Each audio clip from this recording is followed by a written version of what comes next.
चलो दोस्तों, तो स्टार्ट करते हैं हम Ind AS 2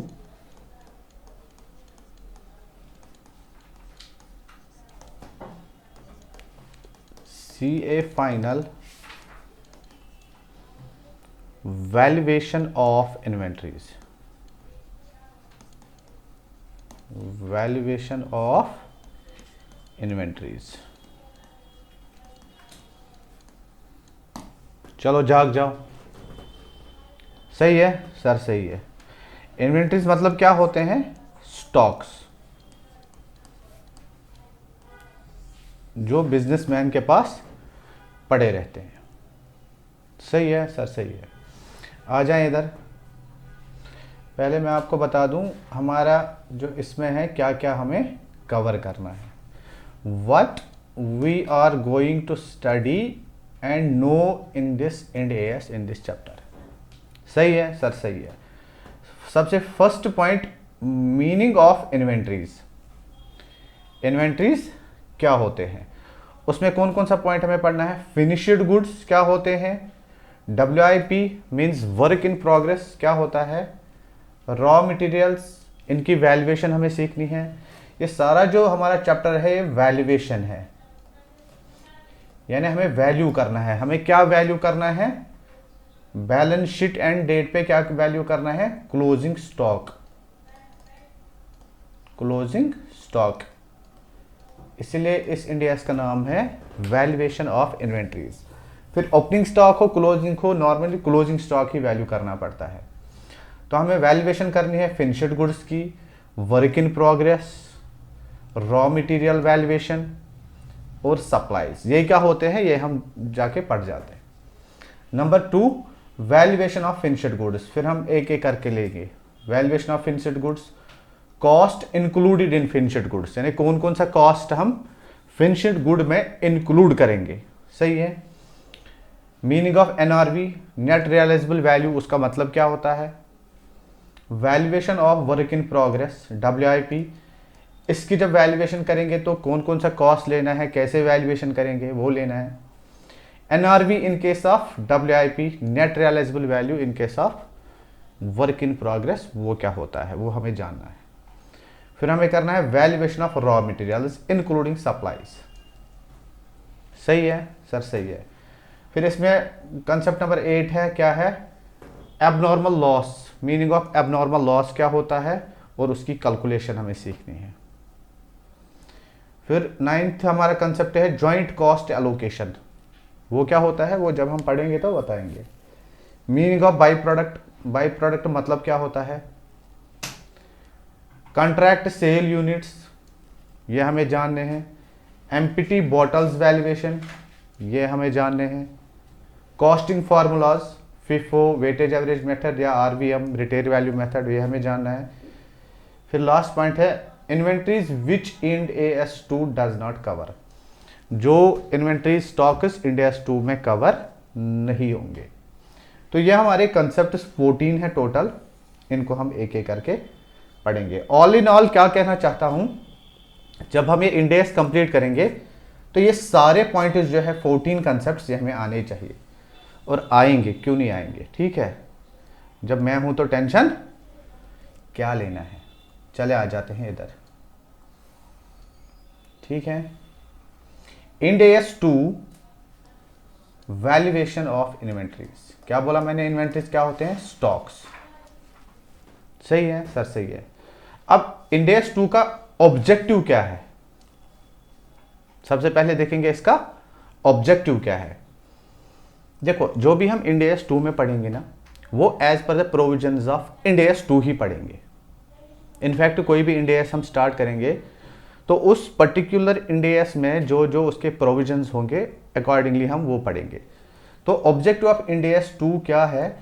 as per the provisions, as per the provisions, ठीक है। The objective of Ind AS 2 is to provide rules for correct valuation of closing stock. ये हमें रूल्स प्रोवाइड करता है कि एक correct valuation of correct closing stock कैसे करेंगे। सही है। ये एग्ज़ाम में तो नहीं आता है लेकिन नॉलेज के लिए बहुत ज़रूरी है। फिर है हमारा concept 1, inventories which we are going to study. अब हमें कौन कौन से इन्वेंट्रीज स्टॉक्स पढ़ने हैं और पढ़ के क्या करना है, उनकी वैल्यूएशन हमें सीखनी है। सही है। पहले जानेंगे हम why valuation of correct valuation of inventory is necessary. Why correct valuation of stocks लिखो, इन्वेंट्रीज लिखो, इज नेसेसरी। देखो कोई जो चैप्टर हम स्टार्ट करेंगे ना, एएस हो, चैप्टर हो, जो भी हो, ये वाई जब तक आपको नहीं पता होगी ना कि मैं कोई चैप्टर क्यों पढ़ रहा हूं, तब तक आप रट्टा लगा के है। जब आपको प्रैक्टिकली पता चलेगा हम क्यों पढ़ रहे हैं, तो आप देखो मजा क्या आएगा। ठीक है सर, ठीक है। देखो why correct valuation of stock is necessary, मैं आपको बता दूंगा क्यों नेसेसरी है। इसके लिए हम थोड़ा सा एक टी फॉर्म में ट्रेडिंग अकाउंट बनाएंगे, एग्जाम्पल है। और मैं पहले आपको बता दूं, ये जो मैं यहाँ से लिख रहा हूँ आपको कॉपी करने की बिल्कुल भी ज़रूरत नहीं है, क्योंकि आपको ये बने बने नोटिस 100% में सब कुछ लिखा है, आप बस यहाँ पे कंसेप्ट समझिए।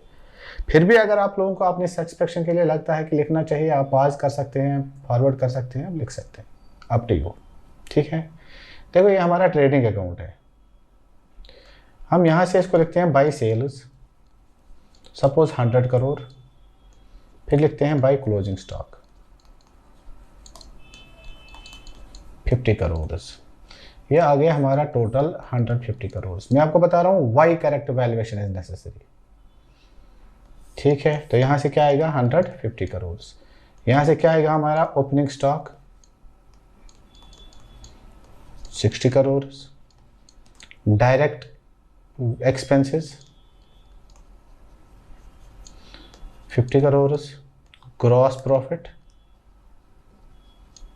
कितना 40 करोड़। सही है सर, सही है। इधर देखो, फिर हम यही ग्रॉस प्रॉफिट इधर P&L अकाउंट में लेते हैं, हम लिखते हैं बाई ग्रॉस प्रॉफिट कितना 40 करोड़। ठीक है सर, ठीक है। फिर इसी ग्रॉस प्रॉफिट को इधर माइनस करते हैं हम इनडायरेक्ट एक्सपेंसेस, हमें आता है नेट प्रॉफिट। सही है, ये आ गई फिगर नेट प्रॉफिट।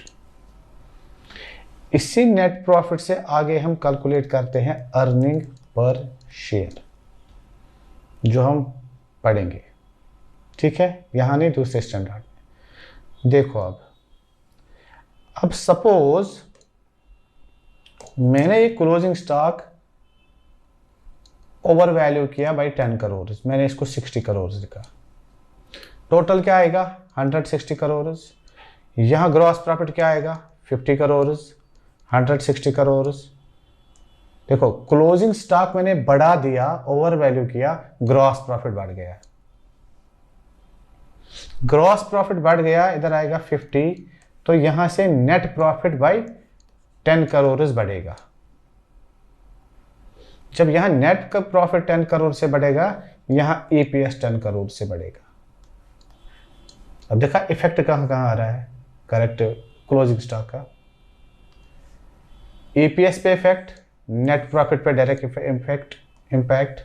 अब देखो, अब अगर इसी क्लोजिंग स्टॉक को मैं अंडर वैल्यू लिखता 40 करोड़ पे ही, यहाँ टोटल कितना आता 140 करोड़, यहाँ हमें ग्रॉस प्रॉफिट कितना आता 30 करोड़, यहाँ हम कितना लेते 30 करोड़। इम्पैक्ट किस पे आता नेट प्रॉफिट पे, नेट प्रॉफिट से इम्पैक्ट किस पे आएगा अर्निंग पर शेयर। तो हमारा क्लोजिंग स्टॉक करेक्ट वैल्यू पे होगा, हमारे नेट प्रॉफिट्स करेक्ट आएंगे, हमारे अर्निंग पर शेयर करेक्ट आएंगे।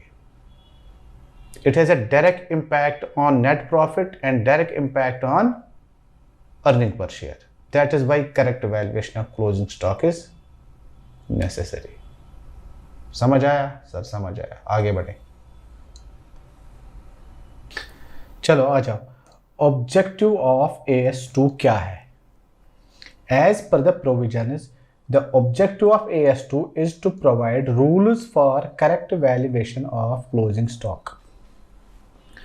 सही है, ये रूल्स हमें प्रोवाइड करता है for valuation of closing stock. अब कंसेप्ट 1 क्या है? Inventories which we are going to study, इसको कहते हैं मीनिंग ऑफ इन्वेंट्रीज भी. ठीक है, अब हमें कौन कौन सी इन्वेंट्री पढ़नी है?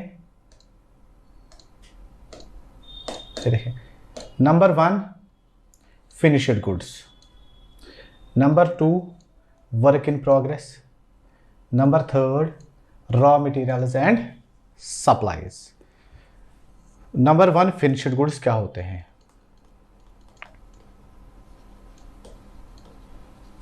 फिनिश्ड गुड्स वो गुड्स होते हैं जो मार्केट में रेडी फॉर सेल होते हैं.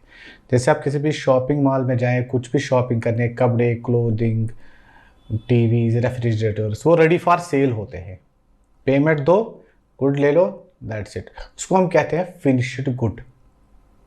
ठीक है, इसकी प्रोडक्शन 100% कंप्लीट हो गई होती है और ये अवेलेबल होता है मार्केट में for sale. Work in progress, work in progress मतलब होता है काम स्टार्ट हुई है गाड़ी बनाने में, चल रही है लेकिन अभी कंप्लीट नहीं हुई है. सही है, सही है, उसको हम कहते हैं वर्क इन प्रोग्रेस. जैसे यहाँ पे फिनिश्ड गुड के एग्जांपल है रेडी फॉर सेल कार, जाओ BMW शोरूम में पैसे दो गाड़ी लो, फिनिश्ड गुड. यहाँ पे एग्जांपल है गाड़ियाँ बन रही है, प्रोडक्शन स्टार्ट हुई है, अभी कंप्लीट नहीं हुई है, work in progress. Raw materials and supplies क्या होते हैं? रॉ मटेरियल्स होते हैं जिनसे हम ये गाड़ी बनाएंगे, वो material, seats, mirrors, lights, tyres, interior, ये हमारी फैक्ट्री में पड़ा होता है. किस चीज़ के लिए? कंजप्शन के लिए, यूज़ के लिए, ये गाड़ी बनाने में है. अगर ये फैक्ट्री में हमारे पास पड़ा है तो ये रॉ मटेरियल है. ठीक है. एंड सप्लाईज, सप्लाईज होता है हमारे फैक्ट्री में नट बोल्ट्स, लुब्रिकेंट ऑयल्स जो होते हैं, किसी मशीनरी का नट टूट गया, ऑयलिंग करनी है, अगर हमारी फैक्ट्री में ये भी स्टॉक है तो इसको भी हम वैल्यू करेंगे. रॉ मटेरियल्स और सप्लाईज का वैल्यूएशन रूल जो है वो सेम होता है. ठीक है, वो हम आगे आगे पढ़ेंगे, अभी थियोरी पार्ट है. चलो आगे. कंसेप्ट 2 क्या है? Valuation of finished goods rule जो है एज पर AS2, वो क्या है? Rule for valuation of finished goods, cost और NRV whichever is lower. पहले यहीं पे एक क्वेश्चन है, सर ये लोअर पे ही क्यों होता है, हायर पे क्यों नहीं? Because of prudence concept. Prudence concept, इस पे क्या लिखा है? Provide for all anticipated losses and ignore all anticipated incomes. अगर आपको लग रहा है लॉस हो जाएगा उसको रिकॉर्ड करो, अगर आपको ये लग रहा है कि इनकम आ जाएगी अभी नहीं आई 100%, उसको रिकॉर्ड मत करो. Conservatism concept because of prudence. सही है, इसलिए हमें लोअर पे ही इसको रिकॉर्ड करना है. सही है. अब वैल्यूएशन रूल क्या है हमारा? कॉस्ट और NRV whichever is lower. अब हमें दो चीज़ें कैलकुलेट करनी सीखनी है. क्या क्या? एक तो कॉस्ट हमें कैलकुलेट करना सीखना है, सेकंड NRV कैलकुलेट करने सीखना है. फिर इन दोनों को हमें कंपेयर करना है, फिर दोनों में से जो लोअर होगा उस पर जो हम हमारा स्टॉक रिकॉर्ड करेंगे. सही है. तो ये कॉस्ट और NRV ये हमें सीखना है, हमें कैसे कैलकुलेट करेंगे. सही है. आ जाओ. नेट रियलाइजेबल वैल्यू क्या होता है? NRV एक्सपेक्टेड सेलिंग प्राइस, जो आपको लग रहा है कि मार्केट में ये प्राइस मिलेगा, minus expected cost of disposal. Suppose flat कोई है, इसको सेल आउट करना है, बीच में ब्रोकरेज आता है, वो कमीशन लेते हैं, एडवर्टाइजमेंट का एक्सपेंस आप अगर इस पे लगाएंगे वो इसमें माइनस हो जाएगा. ठीक है. Expected selling price minus expected cost of disposal. Expenses which are incurred to sell the product, for example commission, advertisement, वो माइनस हो जाएगी इसमें. ठीक है. इसको कहते हैं NRV. NRV नॉर्मली जो है क्वेश्चन में दिया होता है, हमें कॉस्ट कैलकुलेट करना है. नोट क्या है? If NRV is less than cost the entry should make a provision for loss. देखो इधर हमारा कंसेप्ट है कॉस्ट और NRV जो लोअर है. Suppose cost is equal to 10, NRV is equal to 8। तो हम किस पे इसको वैल्यू करेंगे? 8 पे। अब जो डिफरेंस आ गई हमारी 8 और 2 के 10 और 8 के बीच में कितनी आ गई? 2 रुपीज़ की डिफरेंस आ गई। इसको हम क्या मान के चलेंगे? इसको हम मानते हैं वैल्यूएशन लॉस। इसका हम क्या करेंगे? इस 2 रुपीज़ का इसका हम प्रोविजन बनाएंगे, ठीक है, और प्रॉफिट एंड लॉस अकाउंट में राइट ऑफ करेंगे। सही है, यही है। इफ NRV हमने लिया था 8 is less than cost 10, loss कितना हुआ? 2 rupees. If NRV is less than cost the entry should make a provision for loss. कितने रुपीज़ का? 2 रुपीज़ का। एंट्री क्या होगी हमारी? Valuation loss is equal to cost minus NRV, 10 minus 8 is equal to 2 valuation loss, ठीक है। Entry क्या होगी अब? Valuation loss account debit 2 rupees to stocks account credit 2 rupees. हो गए स्टॉक पे से 2 रुपीज़ कम। Being loss recorded. Second entry क्या होगी? इसको राइट ऑफ करेंगे P&L अकाउंट में। तो P&L account debit 2 rupees to valuation loss 2 rupees, being loss return of, ठीक है। अब जब हम प्रॉफिट एंड लॉस स्टेटमेंट बनाते हैं उसमें आता है एक्सेप्शनल आइटम्स। तो ये एक्सेप्शनल आइटम्स में अंडर एक्सेप्शनल आइटम्स दिखाते हैं वैल्यूएशन लॉस, ठीक है। कंसेप्ट 3 क्या है? Reversal of valuation loss. ये देखो, reversal of valuation loss. Cost हमने लिया था 10, NRV लिया था 8, वैल्यूएशन लॉस आया था हमारा 2 रुपीज़। इसको हमने क्या किया था? प्रोविजन बनाया था, फिर प्रॉफिट एंड लॉस अकाउंट में राइट ऑफ करा था, ठीक है। सपोज ये ईयर है 2022, 23, 24, 25, ठीक है सर, ठीक है। इस पे हमने कॉस्ट और NRV 8 रुपीज़ पे रिकॉर्ड किया था और वैल्यूएशन लॉस कितना हमने किया था? 2 रुपीज़। इसका प्रोविजन बनाया था और प्रॉफिट एंड लॉस अकाउंट में राइट ऑफ करा था। अब जब इस ईयर में आ गए तो हमें पता चली NRV 9 है, NRV इज 9। अब जब NRV 9 है तो 1 रुपये तो बढ़ गया ना, बढ़ गया, तो इसको हम 1 रुपये रिवर्स करेंगे। इसको कहते हैं रिवर्सल ऑफ वैल्यूएशन लॉस। इसको हम 1 रुपीज़ को वापस से रिवर्स करेंगे, P&L को अब क्रेडिट करेंगे 1 रुपये से, ठीक है सर, ठीक है। अब जब 24 में आ गया तो हमें पता चला NRV इज 12। अब क्या करेंगे? ये तो अब कॉस्ट से भी ऊपर आ गया, कॉस्ट हमारा था 10 ही, NRV है 12। तो इस केस में हम क्या कर सकते हैं? रिवर्स ऑफ वैल्यूएशन लॉस उतना ही ले सकते हैं जितना आपने वैल्यूएशन लॉस पहले प्रोविजन बनाया था। प्रोविजन 2 रुपीज़ का बनाया था, तो आप टू द मैक्सिमम 2 रुपीज़ ही रिवर्स कर सकते हैं, और to the extent of cost maximum. क्यों? फिर क्या आएगा? कॉस्ट और NRV, कॉस्ट 10, NRV 12, तो तब भी तो हमें 10 पे ही इसको रिकॉर्ड करना है ना, विच एवर इज लोअर। तो इन नो वे कॉस्ट से ऊपर हम रिवर्स नहीं कर सकते हैं। To the maximum of cost, cost तक पहुंचा, दैट इज इट, हम उतना ही रिवर्स कर सकते हैं, ठीक है सर, ठीक है। आ जाए इधर नोट्स पे। If NRV increases subsequently next year में, the entity can write back its valuation loss previously written off. कितना? To the maximum amount of previously written off, जितना आपने प्रीवियसली राइट ऑफ किया था 2 rupees, but in any way can not write back more than it is original cost. Original cost से ऊपर नहीं जा सकते हैं। तो जैसे यहाँ 12 आया था, हम इसमें से भी इस साल में 1 ही रुपये लेंगे, यहाँ इस पे 1 ही रुपये इस साल में आ गया रिवर्स, इस ईयर में 1 रुपीज़ आ गए रिवर्स, तो बन गया कॉस्ट एंड NRV बन गया इक्वल 10 और 10। किसी पे भी रिकॉर्ड करो, ठीक है सर, ठीक है। अब देखो रिवर्सल के टाइम पे क्या एंट्री होगी? एंट्री पास्ट, अब उसका रिवर्स होगा। इन्वेंट्री अकाउंट डेबिट 1 रुपये, तो reversal of valuation loss 1, being reversal of loss made. Second, इसको P&L में क्रेडिट करेंगे। Reversal of valuation loss debit to P&L credit under the exceptional items. Note, if NRV is higher than cost, अगर NRV higher than है cost, जैसे हमने 12 लिया था, ये कॉस्ट 10 है, then there would be no entry because goods will be valued at cost only. तब हम क्या एंट्री करेंगे? कोई नहीं, तब तो हम इन एनी वे कॉस्ट पे ही गुड्स को रिकॉर्ड कर रहे हैं ना, हमें तो इन एनी वे 10 पे ही, अगर NRV 12 भी है कोई एंट्री नहीं, हमें डायरेक्टली इसको कॉस्ट पे ही रिकॉर्ड करना है। It can not go more than cost. सही है सर, सही है। अच्छा एग्जाम्पल एक करते हैं, आपके सबकॉन्शियस माइंड में जाएगा। एग्जाम्पल यही है, सेम है। ईयर 22-23 कॉस्ट क्या था 10, NRV 8, लॉस कितना हुआ? Valuation loss 2 rupees. ठीक है। Pass journal entry to record the loss, valuation loss account debit 2 to stock account credit 2 being loss recorded. सही है। सेकंड एंट्री क्या करेंगे? इसको P&L में राइट ऑफ करेंगे।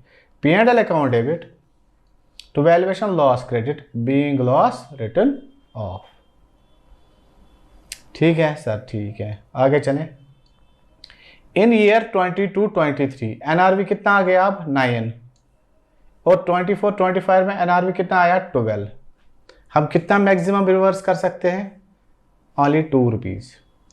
इस साल में 1 रुपी, इस साल में 1 रुपी। ठीक है।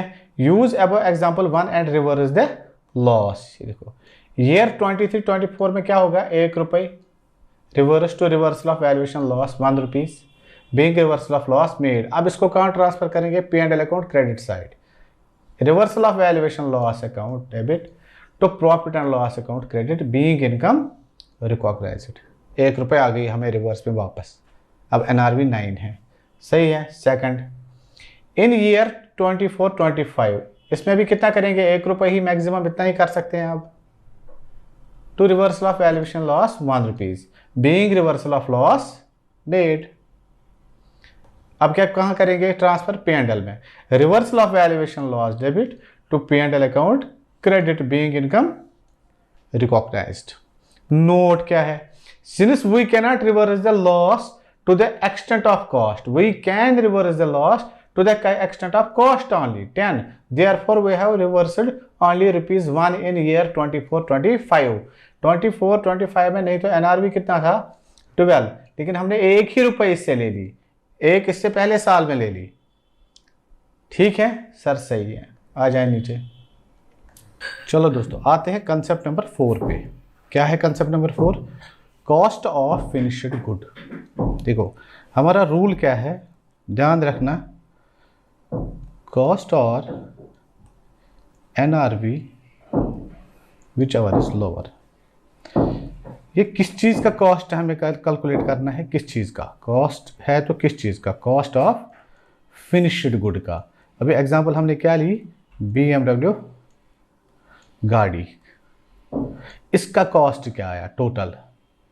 ठीक है। ये कौन कौन से चीज़ रॉ मटेरियल्स एक्सपेंसेस इसमें लगे हैं उनको ऐड करना है, वो हमारा आएगा टोटल कॉस्ट। उसी को फिर हमें कंपेयर करना है NRV से, उस कॉस्ट में से जो फिर लोअर होगा वो लेना है। ठीक है। अब ये कॉस्ट ऑफ फिनिश्ड गुड में क्या क्या इंक्लूड होता है? Cost of FG finished good, एक इसमें कौन कौन से कॉस्ट होते हैं? नंबर होता है raw material cost, raw material cost. Number 2 होते हैं डायरेक्ट वेजेस, इसको हम कन्वर्जन कॉस्ट भी बोलते हैं, ये हो जाएगा प्लस। नंबर 3 है फैक्ट्री ओवरहेड्स। फैक्ट्री ओवरहेड्स इसमें ए पार्ट है वेरिएबल ओवरहेड और बी पार्ट है फिक्स्ड ओवरहेड। फिर है 4th any other cost. Any other cost जो उस गाड़ी को बनाने में ज़रूरी था, ये आ जाएगा इधर, ये आ जाएगा इधर। ये आ गया हमारा total cost of finished good. इसी फिनिश्ड गुड कॉस्ट को फिर हम कंपेयर करते हैं NRV से। सही है। अब देखो इधर, अबे cost of finished good number 1 क्या आता है? Direct material plus conversion cost में क्या आता है, डायरेक्ट वेजेस प्लस, ये मैं बताऊंगा अभी क्या होते हैं ये। तीसरा फैक्ट्री ओवरहेड, इसमें आता है वेरिएबल ओवरहेड, फिक्स्ड ओवरहेड हो गया, प्लस एनी अदर कॉस्ट, वो भी ऐड किया, total cost of finished good. इसी को फिर कंपेयर करें से NRV which ever is lower. सही है। अब देखो इधर, अब हम एक एक करके इनको कैलकुलेट करना सीखना है। किसको, डायरेक्ट मटेरियल को।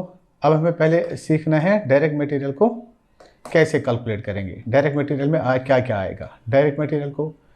फिर हमें कैलकुलेट करने सीखना है इस डायरेक्ट वेजेस कहाँ से लाएंगे, वेरिएबल ओवरहेड क्या होते हैं वो कैसे ऐड करेंगे, फिक्स्ड ओवरहेड क्या होता है। अब हमें इसको अलग अलग से सीखना है। चलो सीखते हैं पहले कॉस्ट ऑफ रॉ मटेरियल में क्या आता है, इसको हम डायरेक्ट मटेरियल बोलते हैं। ठीक है, तो इसके लिए डायरेक्ट एक स्टेटमेंट बनता है, concept 5, cost of raw material RM, statement showing calculation of cost of raw material. पहले आता है परचेज प्राइस, जो आपने मटेरियल को परचेज किया, इस पर अगर ट्रेड डिस्काउंट कोई है तो वो लेस करेंगे, less trade discount if any. ठीक है, ये माइनस हो जाएगा, माइनस हो जाएगा। फिर purchase price after trade discount हमें मिलेगा, वो ये है।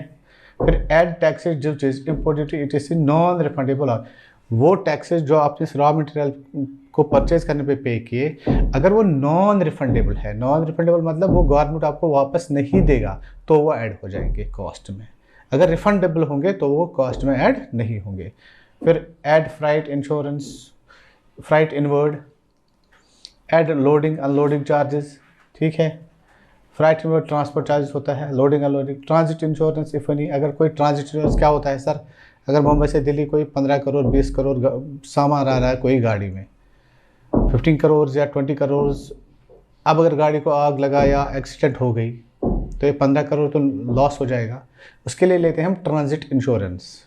ठीक है, तो अगर वो किया होगा तो वो भी ऐड होगा। Fourth, any other cost which is directly incurred for acquisition of raw material, ये भी हो जाएगा टोटल। तो टोटल हमें क्या मिलेगा, total cost of raw material. हमें कभी क्वेश्चन कभी कभी ये अभी आता है कि calculate cost of raw material. हम एक्चुअल में क्या पढ़ रहे हैं, cost of finished good. Finished good में फर्स्ट पार्ट आता है रॉ मटेरियल कॉस्ट, वो हम सीख रहे हैं। ठीक है, नोट देखो क्या है, note A, if any tax is refundable that will not be included in cost of raw material. कोई टैक्स रिफंडेबल हो तो वो कॉस्ट ऑफ रॉ मटेरियल में नहीं आएगा। Cash discount if any is not considered in material cost, it is transfer to profit and loss account as income. Cash discount क्या होता है, सपोज मैंने किसी सप्लायर से 1 लाख रुपीज़ का कोई स्टॉक ले लिया उधार पर, मैंने बोला मैं 2 मंथ्स के बाद पेमेंट दे दूंगा। ठीक है, मुझे पैसे अरेंज हो गए आफ्टर 10 डेज़ ही, 10 डेज़ में ही पैसे अरेंज हो गए। मैं इसके पास गया, सप्लायर मुझे आपको 2 महीने के बाद 1 लाख रुपए देना है, अगर मैं आज ही आपको दे दूंगा वो, आप मुझे क्या दोगे, इसने बोला आजा मुझे आज 95 ही दो, चलो। तो जो 5000 है ये कैश डिस्काउंट है, ये हम इनकम मानते हैं, इसको P&L अकाउंट में क्रेडिट करते हैं, ये रॉ मटेरियल कॉस्ट में नहीं आएगा। सही है सर, सही है। Note, the following expenses losses can not be considered as part of cost of inventory but these items can be written off in profit and loss account. अब जो ये एक्सपेंसेस लिस्ट है ये cost of raw material cost of inventory में नहीं आएंगे। क्यों, ये देखो क्यों, देखो सेलिंग ओवरहेड्स कब होते हैं, प्रोडक्ट मार्केट में आया भी होता है, मतलब वो जो उस पर कॉस्ट्स लगने होते हैं बनने के लिए वो गए भी है। ठीक है, तो selling overheads cost of raw material inventory में नहीं आएगा। एडमिनिस्ट्रेशन नहीं, स्टोरेज कॉस्ट गोडाउन रेंट नहीं, डिस्ट्रीब्यूशन ओवरहेड्स नहीं आएगा इसमें, एबनॉर्मल लॉस नहीं आएगा, interest expense on borrowed OD CC cash credit working capital loan, इस पर अगर कोई इंटरेस्ट दिया है वो भी कॉस्ट ऑफ रॉ मटेरियल में नहीं आएगा। Any other item which is not related with production of goods. सही है, तो ये हमारा बन गया, ये सारे एक्सपेंसेस इंक्लूड नहीं होंगे कॉस्ट ऑफ इन्वेंट्री में। अब अगर क्वेश्चन में स्पेसिफिकली क्वेश्चन वही से कह रहा है हमें कि आप godown rent as cost of raw material मान लो, जब स्पेसिफिकली बोल रहा है तो तब तो वही करेंगे ना। सही है सर, सही है, हो गया कॉस्ट ऑफ रॉ मटेरियल। अब क्या है, wages. Concept 6, calculation of direct wages. Wages क्या होता है, वेजेस होता है फैक्ट्री में वर्कर की ज़रूरत होती है। ये एम्प्लॉयज़ नहीं होते हैं, वर्कर्स होते हैं। ये सुबह आते हैं, दिन भर काम करते हैं, शाम को इनको पैसे हाथों हाथ दे देते हैं, ये चला जाता है घर। इसको कहते हैं वेजेस देना। दूसरे दिन और 4 मजदूर ले आए, शाम तक काम की, शाम को छुट्टी, ले लो पैसे भैया, जाओ घर। सही है, तो इसको हम कहते हैं डायरेक्ट वेजेस। ऐसा नहीं है कि आज एक एम्प्लॉय मजदूर आया, कल कोई और भी आएगा। ये कोई परमानेंट एम्प्लॉयज़ नहीं होते हैं। सही है, तो ये कहाँ से हमें मिलेंगे डायरेक्ट वेजेस? ये हमें डायरेक्टली मिलते हैं, ये क्वेश्चन में हमें दिए होते हैं। डायरेक्ट वेजेस हमें क्वेश्चन में दिए होते हैं, 100% दिए होते हैं। ठीक है, ये कहाँ से हम लेंगे? या तो ले लेंगे हमें फैक्ट्री रिकॉर्ड से डायरेक्टली। देखो, direct wages directly take from payroll sheets और wages payment register of a factory. Generally these expenses would be given in question. इसमें कैलकुलेशन करने की जरूरत नहीं है, आपको क्वेश्चन वही बोलेगा। डायरेक्टली फैक्ट्री रिकॉर्ड से पेमेंट, रोल शीट्स हो, पेरोल शीट्स हो, पेमेंट रजिस्टर जो हो फैक्ट्री की, उस पर लिखा होगा, वो डायरेक्टली ले लो, हो गया cost of raw material and direct wages. फिर आता है calculation of factory overheads. Sorry, concept number 7, calculation of factory overheads. देखो, फैक्ट्री ओवरहेड्स जो होते हैं, फैक्ट्री ओवरहेड्स OH जो होते हैं, ये 2 टाइप्स के होते हैं। एक होते हैं वेरिएबल ओवरहेड्स, सेकंड होते हैं फिक्स्ड ओवरहेड्स। सही है सर। देखो वेरिएबल ओवरहेड क्या होता है? वेरिएबल ओवरहेड जो होता है, ये क्वांटिटी पे डिपेंड होता है। आप कितने आउटपुट क्वांटिटी निकाल रहे हो, आप कितनी क्वांटिटी प्रोड्यूस कर रहे हो, ये उस पे डिपेंड होता है। एग्जांपल देता हूँ, आपको समझ आएगा अच्छे से। एग्जांपल, सपोज मेरे पास 500 स्टूडेंट्स है, तो बुक्स कितने के बनेंगे? मेरी बुक्स भी 500 भी। सपोज एक बुक का ओवरहेड रेट है 150 पर यूनिट, एक बुक का, तो टोटल कितना आएगा? 500 इंटू 150, यह आएगा टोटल हमारा वेरिएबल ओवरहेड। अब मेरे स्टूडेंट्स हो गए 400, बुक्स कितने बनेंगे? 400 ही इंटू 150 इज इक्वल टू जो आएगा। अब अगर बुक्स बनेंगे 900 इंटू 150 इज इक्वल टू ये। तो जितने हमारे प्रोडक्शन यूनिट्स अप हो जाएंगे, वेरिएबल ओवरहेड्स अप हो जाएंगे, जितने हमारे प्रोडक्शन यूनिट्स डाउन हो जाएंगे, वेरिएबल यूनिट्स जो हैं वो डाउन होते जाएंगे। It has direct relation with production units. Increase variable overhead increase, decrease variable overhead decrease. अब आते हैं, मज़ा है इसमें, किसमें? फिक्स्ड ओवरहेड में। फिक्स्ड ओवरहेड में देखो, फिक्स्ड ओवरहेड वो ओवरहेड्स होते हैं, इस पॉइंट पे ध्यान दे देना, ठीक है। फिक्स्ड ओवरहेड्स वो ओवरहेड्स होते हैं जो आपको फिक्स्ड है, पे करने ही करने हैं। आप फैक्ट्री चला रहे हो, फैक्ट्री की रेंट है सपोज, फैक्ट्री की रेंट है सपोज 10 लाख,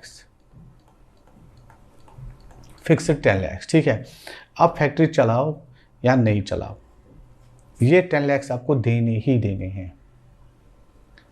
आप फैक्ट्री ऑफ रखो, प्रोडक्शन ऑफ रखो, ऑन रखो, इन एनी वे ये आपको देनी ही देनी है। जैसे फ्लैट की रेंट होती है, आप घर में रहो ना रहो, आपको रेंट देनी ही देनी है, शॉप रेंट होती है, ये फिक्स्ड ओवरहेड होता है। सही है, इरेस्पेक्टिव ऑफ वर्क ये आपको पे करने ही करने हैं। अब इसमें देखो, पहले एक चीज समझो, देखो एक होती है नॉर्मल प्रोडक्शन, होती है नॉर्मल प्रोडक्शन, सेकंड होती है एक्चुअल प्रोडक्शन।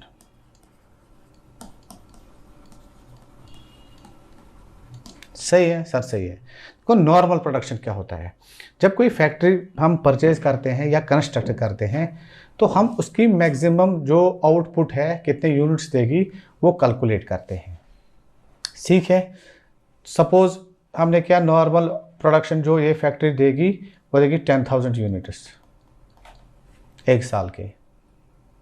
सही है, तो ये हमारे कैलकुलेटेड फिगर है, एस्टिमेटेड प्रोडक्शन फिगर है, ठीक है। इसको हम कहते हैं नॉर्मल प्रोडक्शन, ठीक है। अब जब एक्चुअल में, रियलिटी में हमने मशीन चलाई, एक्चुअल में जब हमने फैक्ट्री अब स्टार्ट की तो एक्चुअली बन गए 8000 ही। ऐसा हो सकता है सर, क्यों? मशीनरी को ब्रेक दे दी, मजदूरों ने थोड़े 2-4 घंटे लेजी से काम किया, या मार्केट में डिमांड कम है। देखो, हमें देखना है हमें एक्चुअल रिक्वायरमेंट क्या थी, नॉर्मल प्रोडक्शन क्या है हमारी। 10,000 यूनिट्स फैक्ट्री की, एक्चुअली आए कितने? 8,000 ही।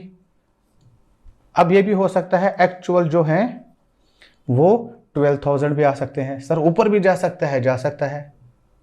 हमने फैक्ट्री को कोई रेस्ट नहीं दिया, मशीनरीज को रेस्ट नहीं दिया, वर्कर्स बढ़ा दिए, डिमांड हाई है मार्केट में, बढ़ा दिए। देखो अब आया समझ, एक होता है नॉर्मल प्रोडक्शन, एक होता है एक्चुअल। एक्चुअल नॉर्मल से कम भी हो सकता है, नॉर्मल से ज़्यादा भी हो सकता है, ठीक है। ये देखो, अब सपोज फिक्स्ड ओवरहेड्स जो है, फिक्स्ड ओवरहेड्स सपोज 10 लाख है। मैं किसके लिए ये जो मैं एक्सपेंसेस है 10 लाख रुपीज़ फिक्स्ड ओवरहेड, मैंने कितने प्रोडक्ट्स के लिए ये एस्टिमेटेड करके रखे हैं? जो मेरी नॉर्मल प्रोडक्शन है, नॉर्मल कितनी है? 10,000 यूनिट्स। मैंने ये जो 10 लाख है ये मैंने इन 10,000 यूनिट्स के लिए ये किया है एस्टिमेटेड फिक्स्ड प्रोडक्शन, ठीक है। अब जब मैं रियलिटी में आ रहा हूं तो मेरी जो प्रोडक्शन हो रही है वो 10 नहीं हो रही है, वो 8 ही हो रही है। तो मैं ये जो 10 लाख रुपीज है इसको मैं क्या करूंगा? इसके दो हिस्से होते हैं, एक जाता है profit and loss account debit side में, एक जाता है कॉस्ट ऑफ इन्वेंट्री में। कॉस्ट ऑफ इन्वेंट्री में, यानी कॉस्ट ऑफ इन्वेंट्री या कॉस्ट ऑफ स्टॉक, इसके दो हिस्से हो जाते हैं। समझ में आ गया? एक जाता है प्रॉफिट एंड लॉस अकाउंट में, एक जाता है कॉस्ट ऑफ इन्वेंट्री में। सर सही है, वो कैसे? देखो, हमने जो 10 लाख रुपीज जो हमने स्पेंड किए फिक्स्ड ओवरहेड्स पे, 10 लाख हमने किए थे 10,000 प्रोडक्शन यूनिट्स पे, निकले 8,000 ही। अब जो ये नुकसान कितना है हमारा, 10 माइनस 8 कितना है? 2,000। ये जो 2,000 यूनिट्स है ना, इन पे कितना फिक्स्ड ओवरहेड आता? अगर 10 लाख हमने किए थे 10,000 यूनिट्स के लिए, तो 2,000 यूनिट्स के लिए कितना आएगा? ठीक है, ये जो जितना भी 2,000 यूनिट्स के लिए आएगा ये जाएगा प्रॉफिट एंड लॉस अकाउंट में, करेंगे इसको राइट ऑफ। ये 2 लाख बनेंगे, ये मानेंगे हम ये लॉस है, इसको P&L में राइट ऑफ करो, क्योंकि हमारे रिकवर नहीं हुए पूरे 10 लाख। हमारा रिकवर कितना हुआ? बनाए कम कितने हमने? 8,000 यूनिट्स जो एक्चुअल प्रोडक्शन आ गई। तो अब देखो 8,000 यूनिट्स में इसका हिस्सा कितना बनेगा? वो बनेगा 8 लाख। ये जाएगा कॉस्ट ऑफ इन्वेंट्री में। सही है सर? सही है। जो हमारा रिकवर नहीं होगा वो जाएगा P&L में, जो रिकवर्ड होगा वो जाएगा कॉस्ट ऑफ स्टॉक में, कॉस्ट ऑफ इन्वेंट्री में। सही है। अब देखो इसको हम कैसे कैलकुलेट करते हैं, ठीक है। इसके लिए हम कैलकुलेट करते हैं रिकवरी रेट, RR। ये रिकवरी रेट किसके बराबर होती है? Fixed overheads divided by normal और actual output units whichever is higher, whichever is higher.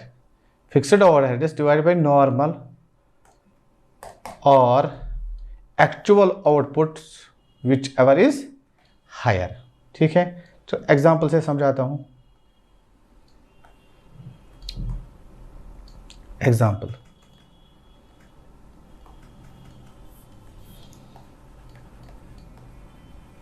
Normal production units 5,000, actual में कितने बने? Actual production units 4,000। यहां ही पता हमें चल रहा है लॉस कितना हो रहा है हमारा, क्योंकि ये जो 10 लाख रुपीस है फिक्स्ड ओवरहेड्स, ये हमने यहाँ पे कितने फिक्स्ड ओवरहेड्स कितने यूनिट्स के लिए किए हमने, जो हमारी नॉर्मल प्रोडक्शन है 5000 यूनिट्स के लिए हमने एस्टिमेट किए थे, किए भी, लेकिन एक्चुअल प्रोडक्शन कितनी आ गई, एक्चुअल प्रोडक्शन आ गई 4000 यूनिट्स। हमने तो 10 लाख लगाए थे 5000 यूनिट्स के लिए, बन के आ गए ओनली 4000। यहाँ से 10 के 10 हमें पे करने ही करने हैं, फिक्स्ड है। तो अब जो ये लॉस हो रहा है हमारा, ये 1000 जो हमारा इधर लॉस हो रहा है नॉर्मल से एक्चुअल, ये लॉस वाला पोर्शन जाएगा प्रॉफिट एंड लॉस अकाउंट में, इसको करेंगे राइट ऑफ। जो बचा हमारा कितना 4000 यूनिट्स, उसमें से देखेंगे 10 लाख में से इसका कितना पोर्शन, इसका कितना पोर्शन, सही है। इसका भी बनेगा 2 लाख जाएंगे प्रॉफिट एंड लॉस अकाउंट में, और 8 लाख जाएंगे कॉस्ट ऑफ इन्वेंट्री में। सही है सर, सही है। इधर देखो, तो क्या इसके लिए हम कर रहे थे कैलकुलेट रिकवरी रेट, जो होती है बराबर fixed overheads divided by normal और actual outputs whichever is higher. सही है सर। एग्जाम्पल,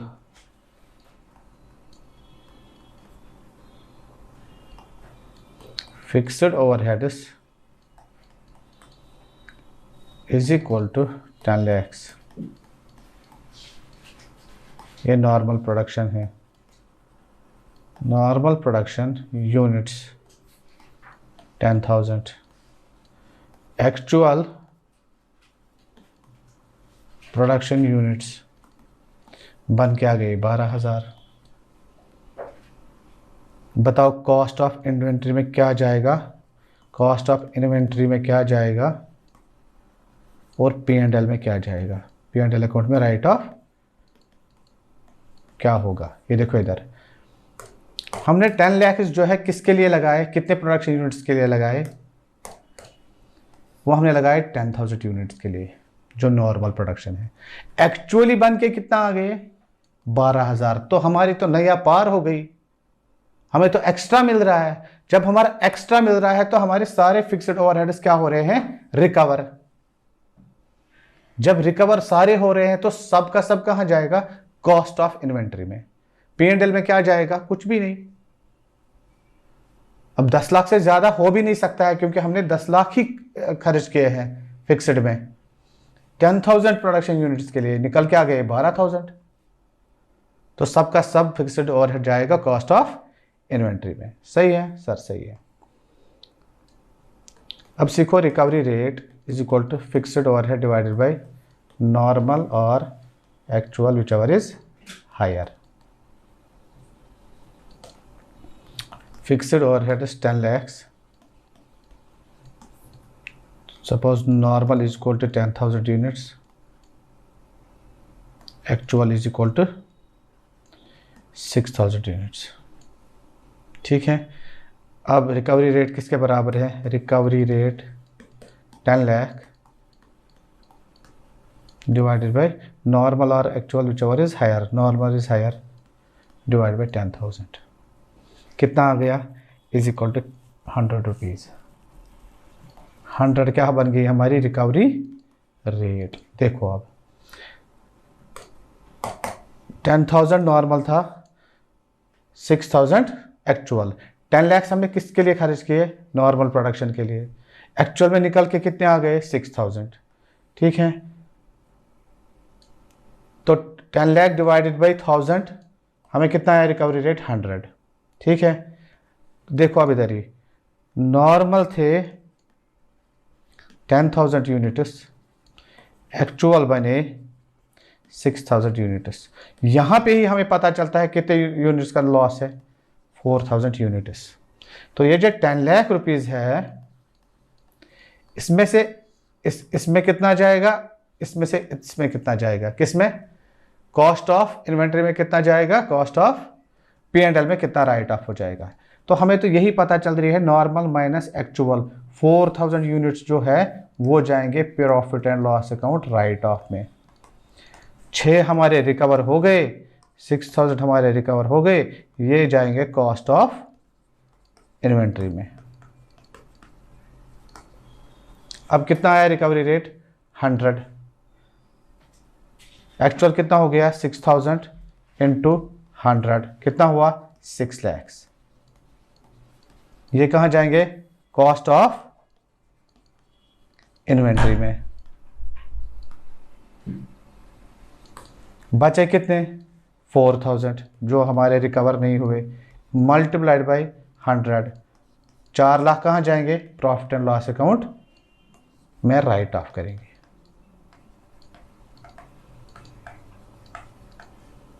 सही है सर, सही है। अब आ जाए इधर variable overhead, fixed overhead. Variable overhead क्या होता है? Variable overhead are those expenses which are directly related with actual production units. जितने बनेंगे उतना ही। These expenses increase or decrease with increase or decrease in actual production units. Variable overhead किसके बराबर होते हैं? Number of units actually produced, जैसे number of book 500। Overhead per rate, जैसे 150 की 1 बुक है तो जो आएगा वो वेरिएबल ओवरहेड है। एग्जाम्पल ले लो, production unit 5000, 4000, 6000, overhead per unit क्या है 10 rupees. Calculate variable overhead 5000 into 10 50,000, 4000 into 10 6000 into 10। सही है, ये कोई मसला नहीं है। फिक्स्ड ओवरहेड में क्या करना है? चलो शाबाश। Fixed overhead, fixed overhead expense are those expense which remain fixed in respect of production units. Steps to calculate fixed overhead. Step 1 क्या है? Calculate recovery rate. Recovery rate is equal to fixed overhead divided by normal or actual production whichever is higher. Second क्या करेंगे?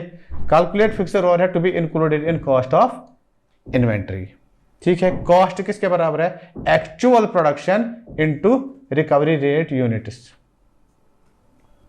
सही है, जितना हमारा actually produce हुआ वो जाएगा हमारा कॉस्ट ऑफ इन्वेंट्री में, जितना लॉस हुआ वो जाएगा P&L में। स्टेप 3 अनरिकवर्ड ओवरहेड्स क्या है? अब देखो टोटल हमारा फिक्स्ड था 10 लाख माइनस कितना अनरिकवर हो गया 4 लाख। ठीक है, तो total fixed minus recovered minus 6 lakh हमें मिल गया अनरिकवर्ड। ये जो अनरिकवर्ड है इसको हम ले जाएंगे profit and loss account debit side में। अभी एग्जांपल कराता हूं, समझ आएगा। A note in case actual output is more than normal output, जो मैंने समझाया एक्चुअल में था 10,000 यूनिट्स और जो हम नॉर्मल था 10,000 यूनिट्स, एक्चुअली आ गए 12,000। तो जब 12,000 आ गए हमारे तो सारे के सारे फिक्स्ड ओवरहेड्स कवर हो रहे हैं। वही कह रहा है, इनके सब एक्चुअल प्रोडक्शन यानी 12,000 इज मोर देन नॉर्मल 10,000। ठीक है, तब क्या करेंगे? Fixed overhead divided by actual output whichever is higher. Recovery rate के लिए वो तो हमेशा हायर ही करना है। Note there will be no unrecovered overheads in this case due to excess production। जब प्रोडक्शन एक्सेस हो गई नॉर्मल से तो अनरिकवर्ड तो रहा ही नहीं कुछ। हमारे तो 12,000 यूनिट्स बन के आ रहे हैं, हमने लगाए थे 10 लाख फॉर 10,000 यूनिट्स, निकल के आ गए 12,000 यूनिट्स, तो हमारे तो सारे रिकवर्ड हो गए। तो जो रिकवर्ड हो जाए वो कहाँ ले जाएंगे? कॉस्ट ऑफ इन्वेंट्री में। सही है। अब देखो example, fixed overhead 10 lakh, normal output 5,000, actual output 5,000 units. Recovery rate किसके बराबर? 10 लाख डिवाइड बाई नॉर्मल और एक्चुअल व्हिचएवर इज हायर 5,000। तो ये हम आ गई रिकवर रेट। ये देखो हमारी नॉर्मल प्रोडक्शन थी 5,000 यूनिट्स, एक्चुअल में बन के आ गई ओनली 4,000 यूनिट्स। हमारा लॉस कितना हुआ? 1,000 यूनिट्स। तो रिकवरी रेट पर क्या निकली? 200। तो 1,000 इंटू करेंगे 200 कितना हो जाएगा? Is equal to 2 lakh. तो ये 2 लाख कहाँ जाएगा? Profit and loss account write off. बाकी कितने बचे? 8 लाख हो जाएंगे कॉस्ट ऑफ इन्वेंट्री में। देखो ये है cost to be included in cost of inventory. ठीक है, कॉस्ट ऑफ इन्वेंट्री में कितना जाएगा? Actual 4,000 into 200 8 lakhs cost of inventory to be written off in profit and loss account is equal to 1,000 into 200 is equal to 2 lakhs if actual output is more than normal output। अगर अब actual ज्यादा है, fixed overhead कितना है? 10 lakh, normal 5, ये ज्यादा आ गया अब एक्चुअल, इसमें तो फुल हमारे रिकवर हो रहे हैं। In this case we will consider 10 lakh full amount in cost of finished good and there will be no over recovery और under recovery of this expense. ठीक है, फिर से एक बार दिया मैंने, recovery rate is equal to 10 lakh is equal to divide by 6000 units, ये बन गई recovery rate. Recovery rate per unit fixed overhead divide by normal output और actual output whichever is higher. समझ आया सर? समझ आया। कंसेप्ट 8। अब अगर कोई और कॉस्ट हमें लगा, if any other cost is incurred by the entity to produce goods as per customers requirement, then such expense shall be considered as part of cost of finished good. Customised, मैं बोल रहा हूँ मेरा coat बनाओ लेकिन उसमें यहाँ पे गोल्ड डायमंड बटन होना चाहिए, या मेरा फ़ोन बनाओ उसको बैक साइड जो होना गोल्ड कवर होना चाहिए, तो वो जो गोल्ड कवर लगेगा कस्टमर के रिक्वेस्ट पे कस्टमाइज्ड बनवा रहा है, तो वो तो कॉस्ट ऑफ उसमें हो जाएगा ना ऐड। वही बोल रहा है कि अगर कस्टमर ने स्पेसिफिक बोला कि ये डिज़ाइन दे दो, ये पेंट करो, तो उसके लिए तो अलग से कॉस्ट लगेगा, जो उसके लिए कॉस्ट लगेगा वो भी ऐड हो जाएगा। सही है, तो ये हो गया हमारा calculation of cost of finished good. Cost of finished good हमारा कंप्लीट हो गया, ठीक है। और एनआरवी तो कोई मसला नहीं है, इनको कंपेयर करो, दोनों में से जो लोअर होगा उस पर इन्वेंट्री वैल्यू करेंगे। सही है। सी यू इन नेक्स्ट लेक्चर।